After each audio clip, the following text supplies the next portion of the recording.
ಈ ಸ್ಫಟಿಕ ಕಲ್ಲು ಯಾರಿಗೆಲ್ಲ ಬೇಕು, ಸ್ಕ್ರೀನ್ ಮೇಲೆ ನಂಬರ್ ಇದೆ, ಆರ್ಡರ್ನ ಮಾಡ್ಕೊಳ್ಳಿ. ಇದು ಕಟ್ಟೋದ್ರಿಂದ ಮನಿ ಅಟ್ರಾಕ್ಷನ್ ಆಗುತ್ತೆ, ಹಣ ಆಕರ್ಷಣೆ ಆಗುತ್ತೆ. ಮತ್ತು ಇದನ್ನು ಸಾಲದ ಸಮಸ್ಯೆಗೆ, ಮನೆಯಲ್ಲಿ ಏನೇ ತೊಂದರೆ ಇದ್ರೂ ಕೂಡ ಹೋಗ್ಲಾಡಿಸುತ್ತೆ. ಇದನ್ನು ಕಟ್ಟಿದ ಮೇಲೆ ಮಿರಾಕಲ್ ಅಂತಲೇ ಹೇಳ್ಬೋದು. ಒಂದಲ್ಲ ಒಂದು ಸಮಸ್ಯೆ ಹೋಗ್ಲಾಡಿಸುತ್ತೆ. ನಿಮಗೆ ಎಷ್ಟೇ ಸಾಲ ಇದ್ರೂ ಕೂಡ ಯಾವುದೋ ಒಂದು ದಾರಿ ತೋರಿಸಿ ಆ ಸಾಲನ ತೀರಿಸೋ ಹಾಗೆ ಮಾಡುತ್ತೆ. ಮನಿ ಅಟ್ರಾಕ್ಷನ್ ಆಗುತ್ತೆ. ಇದನ್ನು ಅಂಗಡಿಗೆ ಕಟ್ಟಿದ್ರೆ ಬೇಗ ಕಸ್ಟಮರ್ ಅಟ್ರಾಕ್ಷನ್ ಆಗ್ತಾರೆ. ಮತ್ತೆ ಇದನ್ನ ಕಟ್ಟಿದ ಮೇಲೆ ತುಂಬಾ ಜನ ಒಳ್ಳೆಯದು ಕಾಣ್ತಾರೆ, ಇವ್ರು ಹೇಳ್ತಾರೆ ಅಂತ ಮನಸ್ಸನ್ನ ಕೆಡಿಸ್ಕೋಬೇಡಿ. ಒಂದು ನಿರ್ಧಾರ ಮಾಡಿ ಇದನ್ನ ತಗೊಂಡು ಕಟ್ಟಿ ನೋಡಿ, ಖಂಡಿತ ಒಳ್ಳೆ ರಿಸಲ್ಟ್ ಸಿಕ್ಕೇ ಸಿಗುತ್ತೆ. ತುಂಬಾ ಜನಕ್ಕೆ ಒಳ್ಳೆ ರಿಸಲ್ಟ್ ಸಿಕ್ಕಿದೆ. ನಾನು ಅಸ್ಸಲಾಮುಅಲೈಕುಮ್, ಎಲ್ಲರಿಗೂ ನಮಸ್ಕಾರ. ಎಲ್ಲರೂ ಹೇಗಿದ್ದೀರಾ? ನಾನು ತುಂಬಾ ಚೆನ್ನಾಗಿದ್ದೀನಿ. ನೀವೆಲ್ಲ ಹೇಗಿದ್ದೀರಾ? ನೀವು ಕೂಡ ಚೆನ್ನಾಗಿದ್ದೀರಾ ಅಂದ್ಕೊಂಡಿದ್ದೀನಿ. ನಾನು ಕೂಡ ತುಂಬಾ ಚೆನ್ನಾಗಿದ್ದೀನಿ. ಯಾರೆಲ್ಲ ನನ್ನ ವಿಡಿಯೋನ ನೋಡ್ತಿದ್ದೀರಾ ಎಲ್ಲರೂ ಕೂಡ 786 ಅಂತ ಕಮೆಂಟನ್ನು ಮಾಡಿ ಒಂದು ಲೈಕ್ನ ಕೊಡಿ ಅಂತ ಕೇಳ್ಕೊತೀನಿ. ಯಾಕೆ ಅಂತ ಹೇಳಿದ್ರೆ, ಯಾರೆಲ್ಲ 786 ಅಂತ ಕಮೆಂಟ್ನ ಮಾಡ್ತಿದ್ರೆ ಎಲ್ಲರಿಗೂ ಕೂಡ ಒಳ್ಳೆಯದಾಗಲಿ. ಏನೆಲ್ಲ ಅಂದ್ಕೊಂಡಿದ್ರೆ ಎಲ್ಲನೂ ಕೂಡ ಆಗಲಿ ಅಂತ ನಾನು ಕೇಳ್ಕೊತೀನಿ. ಇವತ್ತಿನ ವಿಡಿಯೋ ಏನಪ್ಪ ಅಂತ ಹೇಳಿದ್ರೆ, ಶ್ರೀಮಂತನಾಗುವ ಮೊದಲು ನಿಮಗೆ ಸಿಗುವ 9 ಈ ಸೂಚನೆಗಳು. ಹೌದು, ಸುಮ್ಮನೆ ಏನೋ ಒಂದು ಸೂಚನೆಗಳು ನಮಗೆ ಸಿಗೋದಿಲ್ಲ ಅಲ್ವಾ. ಇದ್ದಕ್ಕಿದ್ದಂಗೆ ಏನೋ ಒಂದು ನಡೀತಾ ಇದೆ ಅಂತ ಹೇಳಿದ್ರೆ ಅದಕ್ಕೆ ಏನೋ ಒಂದು ಕಾರಣ ಅನ್ನೋದು ಇರುತ್ತೆ. ಹಾಗಾಗಿ ಈ ವಿಡಿಯೋನ ಪೂರ್ತಿಯಾಗಿ ನೋಡಿ. ನಿಮಗೂ ಕೂಡ ಈ ಥರ ಆಗಿದೆಯಾ, ನಿಮಗೂ ಕೂಡ ಈ ಲೈಫಲ್ಲಿ ಈ ಥರ ಬಂದಿದೆಯಾ ಅನ್ನೋದು ಕೂಡ ನಿಮಗೆ ಗೊತ್ತಾಗುತ್ತೆ. ಮಿಸ್ ಮಾಡಬೇಡಿ. ಮಿಸ್ ಮಾಡ್ದೇ ಪೂರ್ತಿಯಾಗಿ ವಿಡಿಯೋ ನೋಡಿ. ಸ್ಕಿಪ್ ಮಾಡೋಕ್ಕೆ ಹೋಗಬೇಡಿ. ಮುಂದೆ ಸ್ಕಿಪ್ ಮಾಡ್ತಾಯಿದ್ರೆ ಮಧ್ಯ ಏನೇ ಹೇಳಿದ್ರು ಕೂಡ ನಿಮಗೆ ಅರ್ಥ ಆಗಲ್ಲ. ಆ ವಿಷಯ ನಿಮಗೆ ಆಗಿರ್ಬೋದು ಅಲ್ವಾ, ನಿಮ್ಮ ಜೀವನದಲ್ಲೇ ಆಗಿರ್ಬೋದು, ಆಗಬಹುದು ಮುಂದೆ ಕೂಡ. ಅದಕ್ಕೆ ಹೇಳೋದು, ಏನು ಕೂಡ ಸ್ಕಿಪ್ ಮಾಡಿಬಿಡಿ, ಹಾಗೆಯೇ ನೋಡ್ತಾ ಇರಿ. ಮೊದಲನೇದು ಬಂದು, ಸರಿನಾ, ಹಣ ಯಾರಿಗಾದರೂ ಕೊಡುವಾಗ ಕೆಳಗೆ ಬೀಳುತ್ತೆ. ಹೌದು ಅಲ್ವಾ, ತುಂಬ ಸತಿ ನಡೆದಿದೆ ಇದು, ನೋಡಿದ್ದೀನಿ ಕೂಡ. ಹಣ ಯಾರಿಗಾದರೂ ಕೊಡೋಕೆ ಹೋಗ್ತೀವಿ, ಬೇಕು ಅಂತ ಅದು ನಾವು ಬೀಳ್ಸೋದು ಇಲ್ಲ. ಹಣ ಯಾರು ಕೆಳಗಡೆ ಬೀಳ್ಸಲ್ಲ, ತನಗೆ ತಾನಾಗೆ ಬಿದ್ದೋಗುತ್ತೆ. ಆವಾಗ ಏನು ನಿಮಗೆ ಮುಂದೆ ಒಳ್ಳೆ ಆಗುತ್ತೆ ಅನ್ನೋ ಒಂದು ಮುನ್ಸೂಚನೆ ನಿಮಗೆ ಕೊಡುತ್ತೆ ಅಂತ ಹೇಳ್ಬೋದು. ಮತ್ತು ನಿಮಗೆ ಇನ್ನೊಂದು, ಕನಸಿನಲ್ಲಿ ಏನಾದರೂ ನಿಮಗೆ ಹಾಲು ಕಂಡಾಗ, ಹಣ ಕಂಡಾಗ, ಹೆಣ್ಣು ಅದು ಹಳದಿ ಬಟ್ಟೆ ಹಾಕ್ಕೊಂಡು ಒಂದು ಹೆಣ್ಣು, ಸರಿನಾ, ಕಂಡಾಗ ನಿಮಗೆ ಅದು ಕೂಡ ಅದೃಷ್ಟ ಅಂತಲೇ ಹೇಳ್ಬೋದು.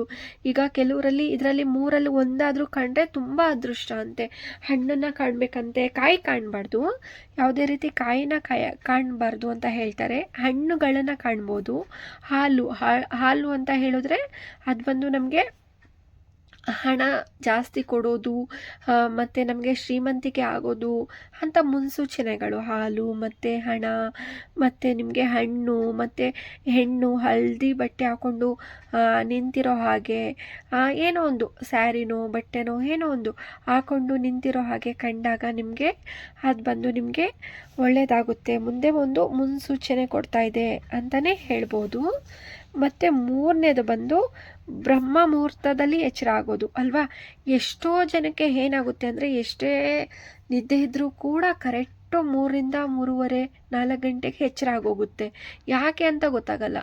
ಅದು ಬಂದು ಅವ್ರಿಗೂ ಕೂಡ ತಿಳಿಯಲ್ಲ, ಸರಿ ಅಲ್ವಾ. ಅದು ಬಂದು ಮುನ್ಸೂಚನೆ, ನಿಮಗೆ ಮುಂದೆ ಒಳ್ಳೆಯದಾಗ್ತಾ ಇದೆ, ನಿಮಗೆ ಏನೋ ಒಂದು ಹಣಕಾಸಿನದಿಂದಾಗಲಿ, ಏನೋ ಒಂದು ಕೆಲಸದಿಂದಾಗಲಿ, ಏನೋ ಒಂದು ಯಾವ ಕಡೆಯಿಂದಾದರೂ ಹಣ ಬರುತ್ತೆ ನಿಮಗೆ, ನೀವು ಶ್ರೀಮಂತರಾಗೋ ಸೂಚನೆ ಅದು ನಿಮಗೆ ತುಂಬ ಜನಕ್ಕೆ ನಡೆಯುತ್ತೆ. ಇದು ಬಂದು 3 ಗಂಟೆ 4 ಗಂಟೆಗೆ ಎಚ್ಚರ ಆಗೋದು. ತುಂಬ ಗಾಢವಾದ ನಿದ್ರೆಯಲ್ಲಿ ಇರ್ತೀವಿ, ಆದರೂ ಕೂಡ ಎಚ್ಚರ ಆಗುತ್ತೆ. ಪದೇ ದಿನ ಹಾಗೆಯೇ ಆಗುತ್ತೆ. ಅದು ಬಂದು ಒಳ್ಳೆಯದೇ, ಸರಿನಾ. ಯಾಕಪ್ಪ ಹಿಂಗಾಗುತ್ತೆ ಅಂತ ಯೋಚನೆ ಮಾಡೋಕ್ಕೆ ಹೋಗಬೇಡಿ. ಏನೋ ಒಂದು ಕೆಟ್ಟ ಕನಸು ಕಂಡೆ, ಈ ಥರ ಆಗುತ್ತಾ ಆ ಥರ ಆಗುತ್ತಾ, ಆ ಥರ ಏನೂ ಕೂಡ ಅಲ್ಲ. ಒಳ್ಳೆಯದು, ತುಂಬ ಒಳ್ಳೆಯದು. ಮುಂದೆ ಬಂದು ನಿಮ್ಮ ಫ್ಯೂಚರ್ ಚೆನ್ನಾಗಿರುತ್ತೆ ಅಂತ ಅರ್ಥ. ಮತ್ತೆ ಬಂದು ಹೊರಗೆ ಹೋಗುವಾಗ ತುಂಬಿದ ಬಿಂದಿಗೆ. ಖಂಡಿತ ಹೌದು. ಇದನ್ನೆಲ್ಲ ನಮ್ಮ ಕಡೆ ಅಜ್ಜಿ, ಹೊರಗಡೆ ದೊಡ್ಡವರು, ಗೊತ್ತಿರೋರು ಇದನ್ನು ಹೇಳ್ತಾರೆ ಅಲ್ವಾ. ಹೊರಗಡೆ ನಾವು ಹೋಗಬೇಕಾದ್ರೆ, ಒಳ್ಳೆ ಕೆಲಸಕ್ಕೆ ಹೋಗಬೇಕಾದ್ರೆ ತುಂಬಿದ ಬಿಂದಿಗೆ ನೋಡಿದ್ರೆ ತುಂಬ ಒಳ್ಳೆಯದು. ಅವತ್ತಿನ ದಿನ ತುಂಬ ಲಾಭ ಆಗುತ್ತೆ ಅಂತ ಹೇಳ್ತಾರಲ್ವ, ಹಾಗಾಗಿ ಖಾಲಿ ಚೌರ್ಗೆ ಅಂತೂ ತೊಗೊಂಡೋಗ್ಬಾರ್ದು, ಖಾಲಿ ಬಿಂದಿಗೆ ಅಂತೂ ನಾವು ನೋಡಬಾರ್ದು. ತುಂಬಿದ ಬಿಂದಿಗೆ, ಇವಾಗ ನಾವು ಹೋಗ್ತಾ ಇರ್ತೀವಿ, ಯಾರೋ ಒಬ್ಬರು ಬಿಂದಿಗೆಲಿ ನೀರು ತೊಗೊಂಡು ಬರ್ತಾ ಇರ್ತಾರೆ, ಅದು ತುಂಬ ಒಳ್ಳೆಯದು. ಸರಿನಾ? ತುಂಬ ಅಂದರೆ ತುಂಬ ಒಳ್ಳೆಯದು, ತುಂಬ ಲಾಭ. ಸಡನ್ನಾಗಿ ಇವಾಗ ನಾವೇ ಅದೆಲ್ಲ ಕ್ರಿಯೇಟ್ ಮಾಡಿಕೊಂಡು ಮಾಡಬೇಕು ಅಂತ ಆ ಥರ ಅಲ್ಲ. ಇವಾಗ ನಾವು ಹೋಗ್ತಾ ಇರ್ತೀವಿ, ಯಾರೋ ಒಂದು ಸಡನ್ನಾಗಿ ಗೊತ್ತಿಲ್ಲದೇ ಬರ್ತಾರಲ್ಲ, ಆ ಥರ. ಮತ್ತು ಬಂದು 5ನೇದು ಬಂದು, ಯಾರಾದರೂ ಹೂ ಕೊಟ್ಟರೆ ಬೇಡ ಅನ್ಬೇಡಿ. ಅದು ಬಂದು ನಿಮಗೆ ಏನೋ ಒಂದು ಒಳ್ಳೆ ಸೂಚನೆ ಕೊಡ್ತಾ ಇದೆ. ಹೂನ ಕೊಡ್ತಾ ಇದ್ದಾರೆ, ಏನೋ ಒಂದು ಮಕ್ಕಳಾಗಲಿ, ದೊಡ್ಡವರಾಗಲಿ, ಅಜ್ಜಿರಾಗಲಿ, ಯಾರೋ ಒಬ್ಬರು ಬಂದು ನಿಮಗೆ ಏನೋ ಒಂದು ಗೊತ್ತಿಲ್ಲದೆ ಇರೋರು ಹೂವನ್ನು ಕೊಟ್ಟರೆ ಬೇಡ ಅನ್ಬೇಡಿ, ಯಾವುದೇ ಕಾರಣಕ್ಕೂ ಬೇಡ ಅನ್ಬೇಡಿ. ಅದನ್ನು ತಗೊಂಡು ಮುಡ್ಕೊಳ್ಳಿ. ಬೇಡ ಅನ್ನಬಾರ್ದು. ಅದನ್ನು ಬೇಡ ಅಂದರೆ ನಮ್ಮ ಏನು ಹೇಳೋದು, ಮುಂದೆ ಒಳ್ಳೆ ಸೂಚನೆನ ನಾವು ಬೇಡ ಅಂದಂಗೆ ಆಗುತ್ತೆ. ಹಾಗಾಗಿ ಬೇಡ ಅನ್ಬೇಡಿ. ಬೇಕಾದ್ರೆ ಈಸ್ಕೊಂಡು ನಿಮ್ಮ ಕೈಲಾದ ಸಹಾಯ ಒಂದು ಏನಾಗುತ್ತೆ, ನಿಮ್ಮ ಸಹಾಯನೂ ಕೂಡ ನೀವು ಮಾಡ್ಬೋದು. ಹಣದ ಸಹಾಯ ಆಗಲಿ, ಏನೋ ಒಂದು ಅವ್ರು ಏನು ಕೇಳ್ತಾರೆ ಆ ಸಹಾಯ ಕೂಡ ನೀವು ಮಾಡ್ಬೋದು. ಇಲ್ಲ ನಿಮ್ಮ ಹತ್ರ ಏನಾದರೂ ಇದ್ದರೆ ಅದನ್ನು ಕೊಟ್ಟು ಕೂಡ ಇದು ಮಾಡ್ಕೋಬೋದು. ಆದರೆ ಬೇಡ ಅನ್ನೋಕ್ಕೆ ಹೋಗಬೇಡಿ ಯಾವುದೇ ಕಾರಣಕ್ಕೂ. ಸರಿನಾ?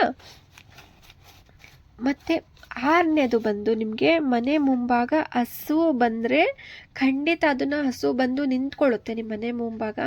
ನಿಂತಾಗ ಏನು ಮಾಡ್ತೀರಾ ಅಂದರೆ, ಕೆಲವರು ಹೋಗಲಿ ಅಂದ್ಕೊಂಡು ಹೊಡಿತೀರಾ, ಅದಕ್ಕೆ ನೀರು ಹಾಕ್ತೀರಾ, ದೊಡ್ಡ ದೊಡ್ಡ ಕೋಲಿಂದ ಹೊಡೆದು ಆ ಕಡೆ ಕಳಿಸ್ತೀರ ಅಲ್ವಾ?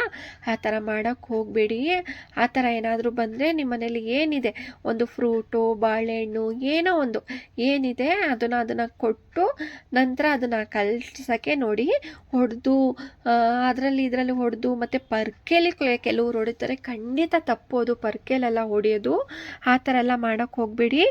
ತುಂಬ ನಿಮಗೆ ಕಷ್ಟ ಅನ್ನೋದು ಬಂದುಬಿಡುತ್ತೆ. ನಿಮಗೆ ಮುಂದೆ ಒಳ್ಳೆಯದಾಗೋದಕ್ಕೋಸ್ಕರ ಮುನ್ಸೂಚನೆ ಕೊಡೋದಕ್ಕೆ ಅದು ಮನೆ ಮುಂಭಾಗ ಬಂದು ನಿಂತ್ಕೊಳ್ಳೋದು, ಆ ಕಾರಣಕ್ಕೆ. ಸರಿನಾ? ಹಾಗೆ ನೀವು ಮಾಡಬೇಡಿ, ತಪ್ಪು. ಮತ್ತು ಮನೆಯಲ್ಲಿ ಕಪ್ಪು ಇರುವೆ ಬರುವುದು ಖಂಡಿತ ಅಲ್ವಾ? ಇದು ನಮ್ಮ ದೊಡ್ಡವರು ಹೇಳಿರೋದನ್ನೆಲ್ಲ ಕೇಳಿರ್ತೀವಿ ಫಸ್ಟೆಲ್ಲ, ಅದು ಅಷ್ಟಾಗಿ ನಮಗೆ ಗೊತ್ತಿರಲ್ಲ ಅಲ್ವಾ? ಮನೆಯಲ್ಲಿ ನಮಗೆ ಕಪ್ಪಿರುವೆ ಬಂದಾಗ ನಾವು ಏನು ಮಾಡಬೇಕು ಅಂದರೆ,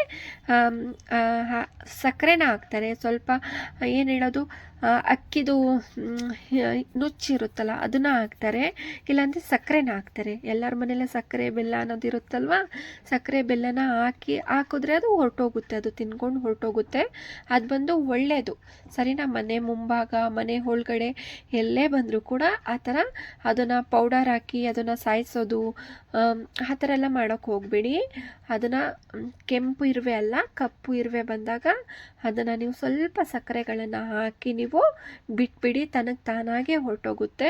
ಅದು ಕೂಡ ನಿಮಗೆ ಒಳ್ಳೆ ಸೂಚನೆ. ಮುಂಭಾಗ ಮನೆ ಒಳಗಡೆ ಒಳ್ಳೆಯದಾಗುತ್ತೆ, ಹಣಕಾಸಿನ ಸಮಸ್ಯೆ ಎಲ್ಲ ಹೋಗುತ್ತೆ, ಏನೇ ನೆಗೆಟಿವ್ ಎನರ್ಜಿ ಎಲ್ಲ ಇದ್ರೂ ಕೂಡ ಹೋಗುತ್ತೆ ಅನ್ನೋದು ಮುನ್ಸೂಚನೆ.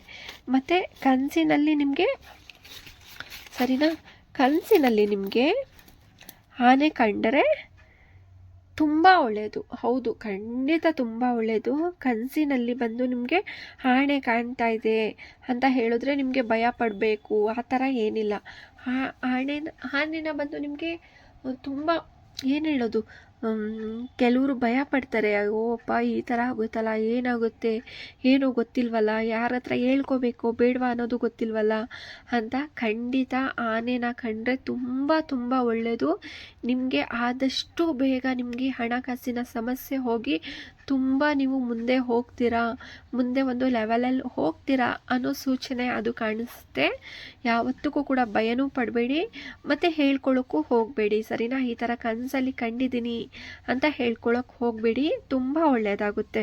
ಮತ್ತು ಮನೆ ಯಾವಾಗಲೂ ನೀಟಾಗಿರುತ್ತೆ. ಖಂಡಿತ ಈಗೇನೋ ಒಂದು ಒಳ್ಳೆ ಸೂಚನೆಗಳು ಸಿಗ್ತಾ ಇದೆ ಅಂತ ಹೇಳಿದ್ರೆ ಅವ್ರ ಮನೆಗಳು ಯಾವಾಗಲೂ ನೀಟಾಗಿರುತ್ತೆ.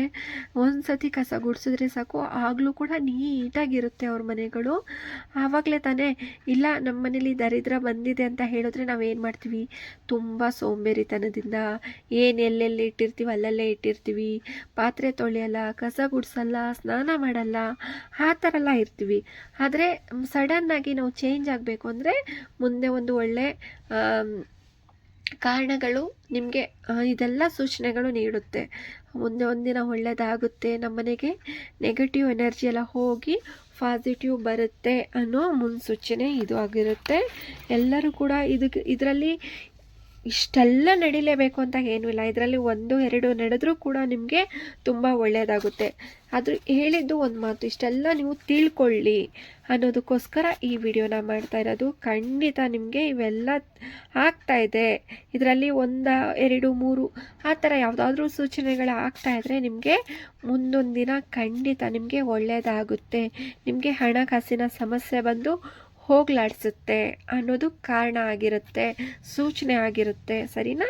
ಇದನ್ನೆಲ್ಲ ನೀವು ಹೇಳ್ದಂಗೆ ಮಾಡಿ. ಈಗ ಹಸು ಆಗಲಿ ಇರುವೆ ಆಗಲಿ ಅದೆಲ್ಲ ಮನೆ ಮುಂಭಾಗ ಬಂದಾಗ ಸುಮ್ಮನೆ ಓಡಿಸೋದು, ಹಾಗೆ ಸಾಯಿಸೋದು, ಆ ಥರ ಎಲ್ಲ ಮಾಡೋಕ್ಕೆ ಹೋಗ್ಬಿಡಿ. ಇರುವೆಗಳನ್ನು ಒಂದು ಸ್ವಲ್ಪ ಸಕ್ಕರೆನೋ, ಹಸು ಬಂದಾಗ ಬಾಳೆಹಣ್ಣು ಏನೋ ಒಂದು ಫ್ರೂಟನ್ನ ಕೊಟ್ಟು ಅದನ್ನು ಕಳಿಸಿ. ಹಾಗೆಯೇ ಮಾಡೋಕ್ಕೆ ಹೋಗಬೇಡಿ, ಗಿಡ್ದು ಎಲ್ಲ, ಅದು ತಪ್ಪಾಗುತ್ತೆ.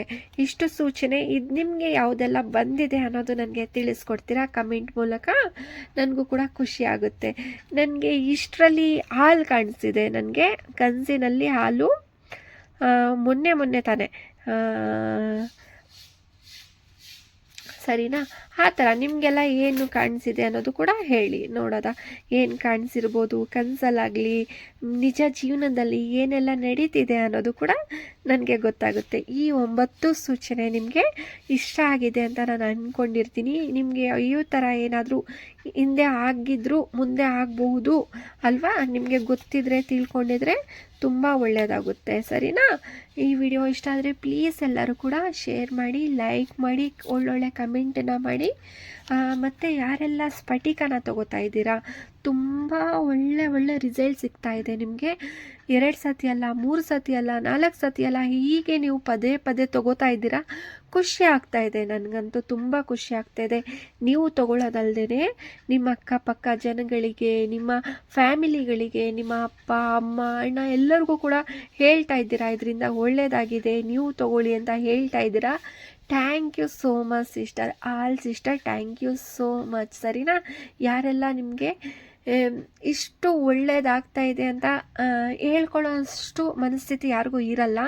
ಆದರೆ ನೀವು ಹೇಳಿ ಬೇರೆಯವ್ರಿಗೂ ಕೂಡ ಕೊಡಿಸ್ತಾ ಇದ್ದೀರಾ, ಖುಷಿ ಆಗುತ್ತೆ. ಇನ್ನೊಬ್ಬರು ಬಂದು ತುಂಬ ಕಷ್ಟದಲ್ಲಿದ್ದಾರೆ, ಅದನ್ನು ತಗೊಳ್ಳೋಕ್ಕೂ ಕೂಡ ಹಣ ಇಲ್ಲ ಅಂದಾಗ ನೀವೇ ಅವ್ರಿಗೆ ಕೊಡಿಸ್ತಾ ಇದ್ದೀರಾ, ಖುಷಿ ಆಗುತ್ತೆ. ಆದರೆ ಹಾಗೆ ಕೊಡೋಕೆ ಹೋಗಬೇಡಿ, ನೀವು ಜಸ್ಟ್ ಒಂದು 10 ರೂಪಾಯಿನಾದರೂ ಈಸ್ಕೊಂಡು ಕೊಡಿ. ಸರಿನಾ? ಫ್ರೀಯಾಗಿ ಯಾವುದೇ ಕಾರಣಕ್ಕೂ ಕೊಡೋಕೆ ಹೋಗಬೇಡಿ, ಅದು ನಿಮಗೂ ಒಳ್ಳೆಯದಲ್ಲ, ಅವ್ರಿಗೂ ಒಳ್ಳೆಯದಲ್ಲ ಅಲ್ವಾ? ಹಾಗಾಗಿ ಜಸ್ಟ್ ಒಂದು 10 ರೂಪಾಯಿ 5 ರೂಪಾಯಿ ಅವ್ರ ಕೈಲಿ ಎಷ್ಟಾಗುತ್ತೆ ಅಷ್ಟನ್ನು ಈಸ್ಕೊಂಡು ಹಣನ ಕೊಡಿ, ಫ್ರೀಯಾಗಿ ಕೊಡೋಕೆ ಹೋಗಬೇಡಿ. ಈ ವಿಡಿಯೋ ಇಷ್ಟ ಆದರೆ ಪ್ಲೀಸ್ ಎಲ್ಲರೂ ಕೂಡ ಶೇರ್ನ ಮಾಡಿ. ಒಂದು 10 ಜನ, ಒಂದು 11 ಜನ, ಒಂದು 5 ಜನಕ್ಕಾದರೂ ಶೇರ್ನ ಮಾಡಿ. ನಾಳೆ ಇನ್ನೊಂದು ವಿಡಿಯೋದೊಂದಿಗೆ ಬರ್ತೀನಿ. ಟೇಕ್ ಕೇರ್, ಬಾಯ್ ಎಲ್ಲರಿಗೂ.